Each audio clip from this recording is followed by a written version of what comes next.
भारतीय राज्य व्यवस्था के अंतर्गत राष्ट्रपति की जो क्षमादान की शक्तियाँ हैं उनको पढ़ेंगे। चलिए शुरू करते हैं। लघुकरण, पहली शक्ति क्या है? लघुकरण। लघुकरण में क्या होता है? किसी ठोस प्रकृति के दंड के स्थान पर हल्की प्रकृति का दंड दिया जाना, जैसे कठोर कारावास को साधारण कारावास में या मृत्यु दंड को आजीवन कारावास में बदल देना, ये पहली शक्ति होती है। दूसरा है परिहार। इसका अर्थ यह है कि दंड के आदेश की प्रकृति बदले बिना दंड की मात्रा को कम कर देना, जैसे 5 वर्ष के कठोर कारावास को कम करके 2 वर्ष कठोर कारावास में परिवर्तित कर देना। और तीसरा क्या है? क्षमादान, सबसे ज़्यादा इम्पोर्टेंट है। इसका अर्थ यह है कि अपराधी को दंड या दंडादेश से पूरी तरह से मुक्त कर देना। क्षमादान देने से सिर्फ दंड समाप्त नहीं होता, बल्कि दोष सिद्ध अपराधी ऐसी स्थिति में पहुंच जाता है जैसे उसने कोई अपराध किया ही नहीं था। अब प्राविलंबन क्या होता है? इसका अर्थ आता है मृत्युदंड को अस्थायी तौर पर निलंबित कर देना। विराम क्या होता है? इसका अर्थ यह है दंड पाए हुए व्यक्ति की विशिष्ट अवस्था के कारण उसके दंड की कठोरता को कम करना, जैसे गर्भवती स्त्री को मृत्युदंड को आजीवन कारावास में बदल देना। अब आता है राष्ट्रपति द्वारा अध्यादेश कब जारी। अध्यादेश के लिए जो अध्यादेश का आर्टिकल होता है 123 होता है। इसमें क्या होता है? अध्यादेश कब जारी किया जाता है? तो संसद के स्थगन पर, मतलब कोई जब सत्र नहीं चल रहा होता तब जाके अध्यादेश आता है। राष्ट्रपति द्वारा जारी अध्यादेश का प्रभाव होता है अधिनियम के समान होता है। अध्यादेश की समय सीमा होती है संसद सत्र शुरू होने के 6 सप्ताह तक ये रहता है अध्यादेश। उसके बाद ये अध्यादेश अगर इस पर कुछ कार्यवाही संसद में नहीं होती तो ये समाप्त माना जाता है। राष्ट्रपति अध्यादेश जारी नहीं कर सकता, राज्य सूची के विषयों पर अध्यादेश नहीं जारी कर सकता। यदि, देखिए इंपॉर्टेंट नोट क्या है यहाँ पर, यदि किसी राज्य में राष्ट्रपति शासन हो या देश में राष्ट्रीय आपातकाल हो तो राज्य सूची के विषयों पर राष्ट्रपति अध्यादेश जारी कर सकता है। अब निर्वाचन, राष्ट्रपति के निर्वाचन में नामांकन हेतु उम्मीदवार को कितने प्रस्तावक और कितने अनुमोदक होने चाहिए? कम से कम 50 प्रस्तावक होने चाहिए और 50 अनुमोदक होने चाहिए। राष्ट्रपति पर महाभियोग लगाने की सूचना उसे कितने दिन पूर्व प्राप्त होनी चाहिए? 14 दिन पूर्व। अनुच्छेद 61 के 2 में प्रावधान है। महाभियोग संसद द्वारा चलाई जाने वाली किस प्रकार की प्रक्रिया है? ये अर्धन्यायिक प्रक्रिया। राष्ट्रपति महाभियोग प्रत्येक सदन में किस प्रकार पारित होना चाहिए? समस्त सदस्यों के कम से कम 2/3 बहुमत से। किस अनुच्छेद में कहा गया है कि राष्ट्रपति एवं उपराष्ट्रपति के चुनाव संबंधी विवादों का निपटारा कहाँ होगा? उच्च न्यायालय में होगा। अनुच्छेद 71 के तहत कहा गया है राष्ट्रपति और उपराष्ट्रपति के चुनाव संबंधी विवादों का निपटारा। संविधान संशोधन में उल्लेख किया गया है कि राष्ट्रपति एवं उपराष्ट्रपति का चुनाव को निर्वाचक मंडल में रिक्त स्थानों के आधार पर अवैध घोषित नहीं किया जा सकता। तो 11वें संविधान संशोधन अधिनियम 1961 के द्वारा राष्ट्रपति के निर्वाचन में राज्य के मुख्यमंत्री मतदान करने का पात्र नहीं होता यदि वह सदस्य होता है किसका? विधान परिषद का या उच्च सदन का, तो मतदान नहीं कर सकता। राष्ट्रपति की शक्तियाँ व कर्तव्य, कार्यकारी शक्तियाँ, इसमें क्या? भारत सरकार के सभी शासन संबंधी कार्य राष्ट्रपति के नाम से किए जाते हैं। राष्ट्रपति प्रधानमंत्री व अन्य मंत्रियों की नियुक्ति करता है तथा वे राष्ट्रपति के प्रसाद पर्यंत कार्य करते हैं। राष्ट्रपति महान्यायवादी की नियुक्ति करता है। अब आते हैं विधायी शक्तियाँ कौन कौन सी हैं। राष्ट्रपति संसद की बैठक बुलाता है। राष्ट्रपति संसद में बैठक को स्थगित भी कर सकता है। राष्ट्रपति लोकसभा को विघटित करता है तथा वह संसद के संयुक्त अधिवेशन को भी बुलाता है। वित्तीय शक्तियाँ क्या हैं? धन विधेयक राष्ट्रपति के पूर्व अनुमति से ही लोकसभा में प्रस्तुत किया जाता है। राष्ट्रपति केंद्रीय बजट को संसद के समक्ष रखता है।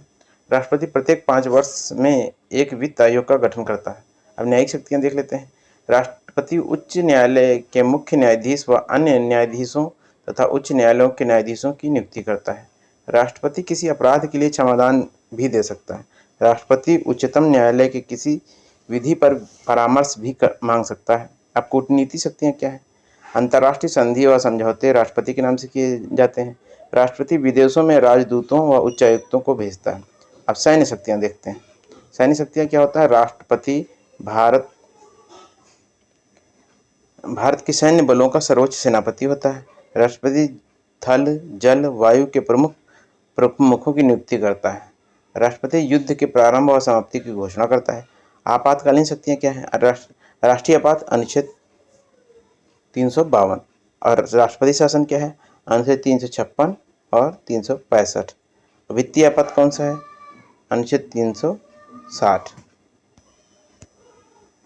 तो राष्ट्रपति नियुक्ति करता है नियंत्रक महालेखा परीक्षक की नियुक्ति करता है, मुख्य चुनाव आयुक्त व अन्य चुनाव आयुक्तों के संघ लोक सेवा आयोग के अध्यक्ष व सदस्य, राज्य के राज्यपाल, वित्त आयोग के अध्यक्ष व सदस्य आदि। इनकी नियुक्ति कौन कर रहा है? राष्ट्रपति कर रहा है। अंतर्राज्यीय परिषद की नियुक्ति, अंतर्राज्यीय परिषद की नियुक्ति कौन करता है? राष्ट्रपति करता है। किसी क्षेत्र की अनुसूचित घोषित कर सकता है? राष्ट्रपति।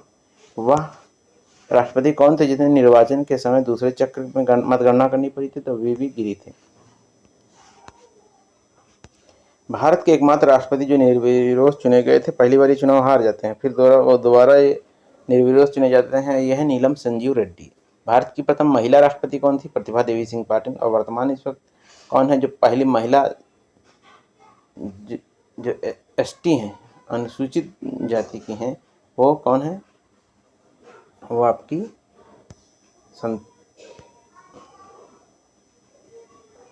भारत के प्रथम राष्ट्रपति राजेंद्र प्रसाद किस राज्य से थे? बिहार राज्य से थे। कौन से राष्ट्रपति सर्वोच्च न्यायालय में उपस्थित हुए थे जब सर्वोच्च न्यायालय राष्ट्रपति के निर्वाचन विवाद की सुनवाई कर रहा था? तो वीवी गिरी थे। कौन से पूर्व राष्ट्रपति बिहार के राज्यपाल रह चुके थे? डॉक्टर जाकिर हुसैन। श्रीमती प्रतिभा पाटिल का भारतीय राष्ट्रपति के रूप में कौन सा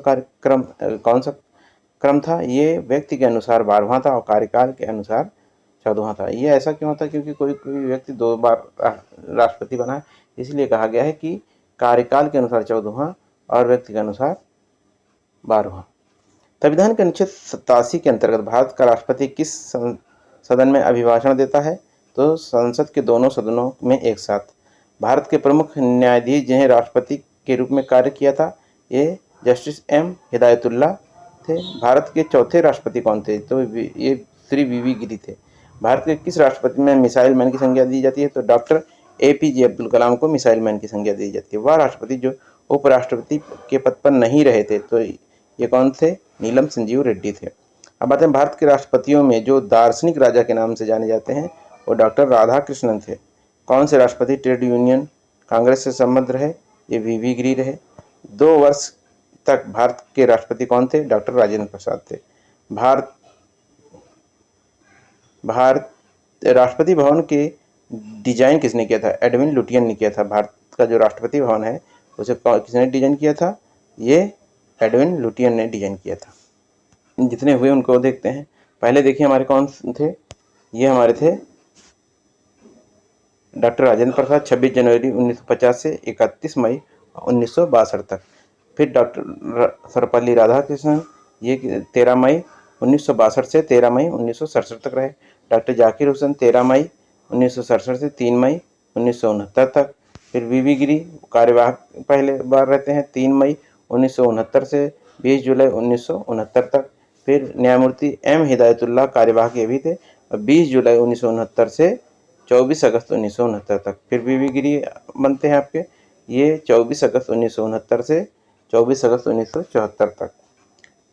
डॉक्टर फखरुद्दीन अली अहमद, ये थे 24 अगस्त 1974 से 11 फरवरी 1977 तक। अब आते हैं डॉक्टर डी.वी. जत्ती जो कार्यवाहक थे। इनका कार्यकाल क्या होता है? ये रहते हैं 11 फरवरी 1977 से 25 जुलाई 1977 तक। नीलम संजीव रेड्डी 25 जुलाई 1977 से 25 जुलाई 1982 तक। ज्ञानी जैल सिंह 25 जुलाई 1982 से 25 जुलाई 1987 तक। आर वेंकटरमन 25 जुलाई 1987 से 25 जुलाई 1992 तक। डॉक्टर शंकर दयाल शर्मा, ये 25 जुलाई 1992 से 25 जुलाई 1997 तक। डॉक्टर के आर नारायण, ये 25 जुलाई 1997 से 25 जुलाई 2002। फिर डॉक्टर एपीजे अब्दुल कलाम, ये 25 जुलाई 2002 से 25 जुलाई 2007 तक। प्रतिभा पाटिल, ये 25 जुलाई 2007 से 25 जुलाई 2012।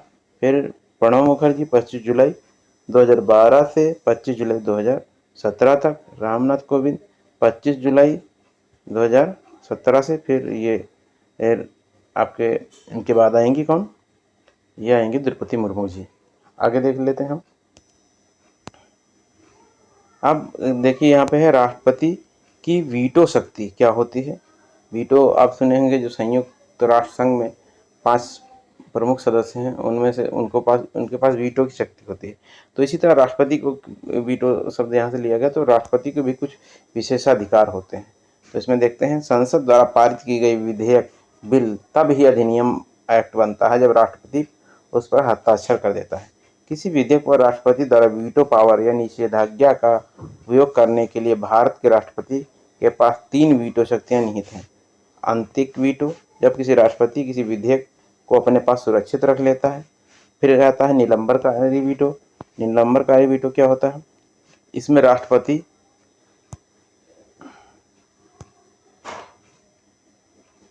इस वीटो का प्रयोग तब करता है जब वह किसी विधेयक को संसद में पुनः विचार के लिए लौटाता है, किंतु संसद के पुनः विधेयक के संशोधन सहित या उसी रूप में लौटाने पर राष्ट्रपति हस्ताक्षर करना ही पड़ेगा। यह वीटो निरस्त हो जाता है, और क्या आता है, वीटो निरस्त हो जाता है। और धन विधेयक में निलंबनकारी वीटो का प्रयोग नहीं किया जा सकता है। आगे देखते हैं हम, पॉकेट वीटो क्या होता है। पॉकेट वीटो में, इस वीटो में निषेध का प्रयोग करते हुए राष्ट्रपति विधेयक पर न तो कोई सहमति देता है और न अस्वीकृत करता है, मतलब ना हाँ कह रहा है और ना कह रहा है, और ना ही लौटाता भी नहीं, अनिश्चित काल के लिए विधेयक को लंबित कर देता, मतलब अपने पास रख लेता।